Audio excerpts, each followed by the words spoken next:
So I hope everyone had luck pulling on our second global first character. Aranea Highwind has finally graced us with her amazing appearance, and I'm going to be honest, I'm not going to sit here and talk about and convince you as to why you should pull on this banner. I'm just going to tell you should pull on this banner. Aranea is an absolute fucking monster. She is definitely a character that is specifically designed to last us most of the Chaos era. Pretty much most of the rest of the Chaos era.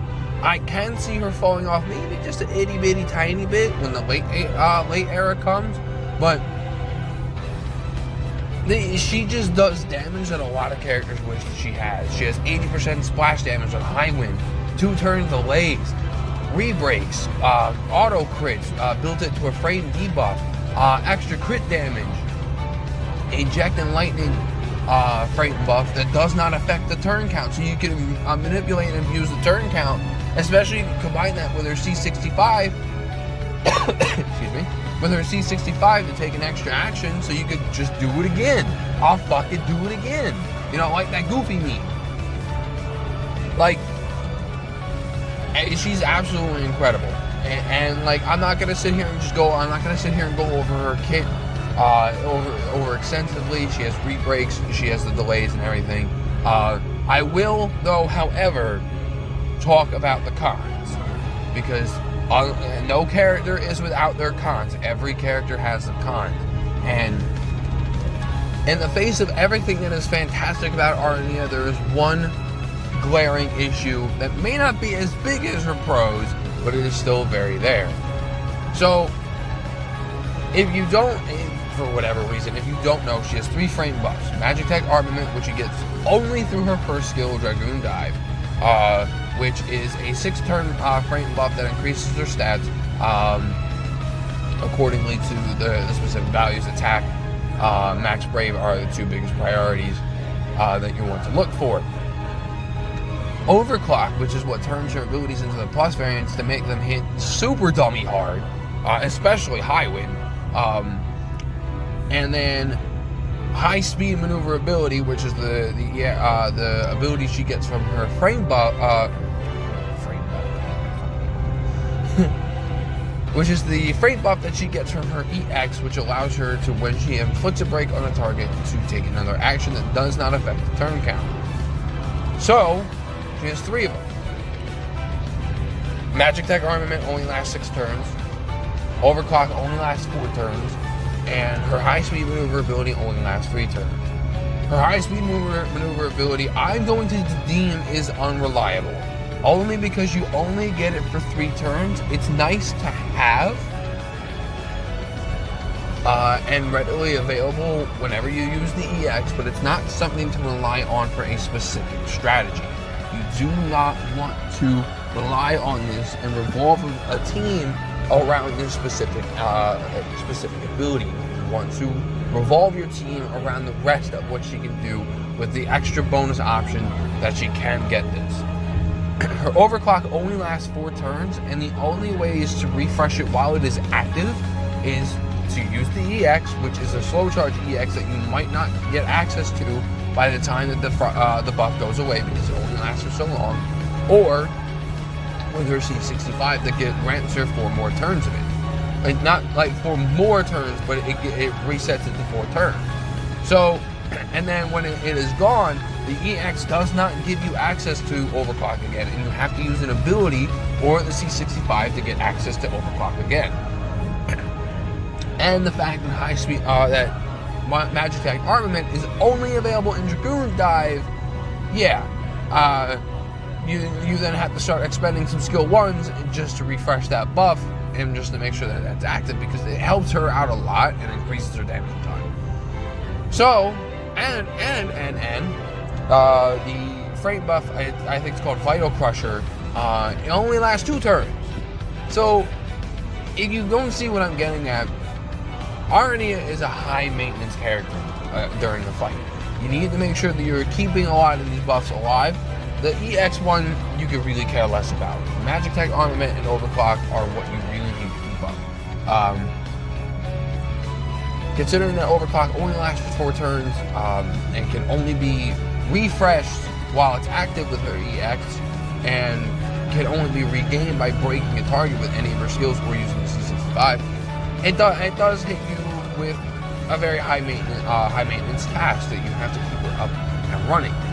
I had done some testing where, especially on her own chaos, where if the target is not getting broken, can she still function?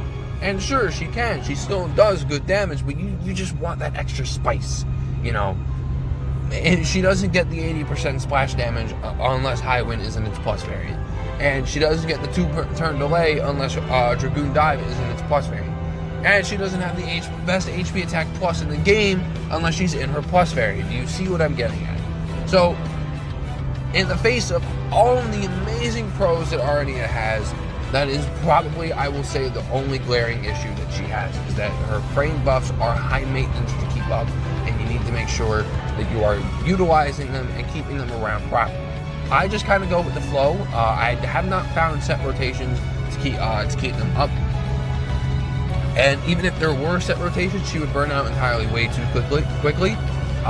So I just kind of go with the flow and just utilize whatever is best for the moment, and then just kind of like refresh it as it goes, because High Wind has the re-break in its base skill, so you can always just quickly reset that up real fast with a High Wind, and it's not like you're sacrificing a move just to do so, because High Wind does a lot of damage. So in the face of her pros, the cons are very minor. You can still use Aranea very well. I will say though, however, if the fight is absurdly long, and like I'm talking like longer than 8's chaos, you might find some issues. The damage that she does might not be enough to take down the boss before she runs out of skills, but having the high burst damage that she has is more than enough to take down most of the bosses in the game. And even if you bring her along and swap her out for the friend support and deal extra damage and then bring her back in, that's almost pretty much just accounting for the fact of all the abilities that she could have been using in the first place. So definitely get in there and pick this woman up. She is absolutely incredible. Absolutely incredible. She's amazing and a must-have character. You must have this character.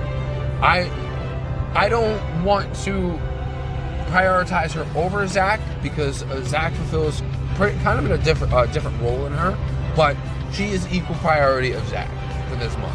Definitely pick her up, guys. Definitely hop into this banner. Now, really quickly, let's just go over her banner mate, Noctis. Noctis got an early EX Plus, which is awesome.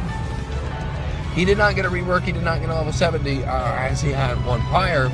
All he got was an EX Plus. What does the EX Plus give him? Overflow, access to his frame buff, 2 stacks at the beginning of the quest, and applies point blank warp at the beginning of the quest. And with the potency increases, more overflow, and a double executing HP attack in his EX, which executes an HP attack in the middle and then follows up with an HP attack at the end, which is nice. That helps out Noctis a lot. How is Noctis for the Chaos era? I'm going to give Noctis a pass for importance solely because of his future. Right now, while his EX Plus sounds impressive on paper, and Noctis is just kind of like one of those classic damage dealers that we've always grown to turn to. Not me, I don't have him, but a lot of us have grown to turn to. He just, his EX Plus just isn't really all that impressive. It makes him Chaos viable, but not Chaos viable like something like Zac, where it's like, it's making him like, holy shit, he's this absolute beast of a character. No, that happens in his future. Noctis will get an LD and a burst in the future that makes him quite probably the best character in the game. And his LD and burst are absurdly broken. His LD gives every one of his allies free turns for 3 turns. And his burst, after it's all said and done, allows him to follow up with an HP attack after every single attack that includes your allies. Like, come on, that's just broken. Like, it's just broken. I also did forget to mention that he does get free abilities after using his EX, which is nice. It helps out on his longevity and time. Noctis, as he is right now, is a good damage dealer with the great turn manipulation that he is always known to have. But compared to his banner mate and what's to come, I am glad that he did get an early EX Plus to give him a moment to shine, because the time that he does come out, or that he did come out on JP, his EX Plus just wasn't doing anything spectacular for us, and we just had other characters to do the job. And we're going to get those characters relatively soon, but it's good to have him now and get him going now, so Noctis is ready for his very, very, very bright future that he has ahead of him. So I'm going to give him a pass for importance solely for his future. If you get Aranea and choose not to continue fishing for his EX now, that's perfectly fine. There's a much better time to pull for him. But if you do end up pulling for him, you're ready for when his future comes, and he is still a great character to have and utilize. So there's always a plus in that. There's always a bright side to that. But that'll pretty much do it, guys. Definitely get in this banner. Definitely pull on this banner. If you are not pulling on this banner, I don't know what's wrong with you. And you should definitely reevaluate where you're going to be putting your gems. I say that as a joke. If you are 100% actually not interested in Aranea and you are saving for other characters that you are actually interested in, that is perfectly fine. Pull for the characters that you enjoy, pull for the characters that you want. But if you are interested in Aranea and you are looking for one of the best DPS units that we have in the game, definitely pick up Aranea, scoop her up, give her a shot, give her a play, and you won't be disappointed. Like, I'm going to be using her. she makes everything a cakewalk. I'm going to be using her, absolutely. But that'll pretty much do it for this video, guys. Thank you so much for watching, and I'll see you in the next one.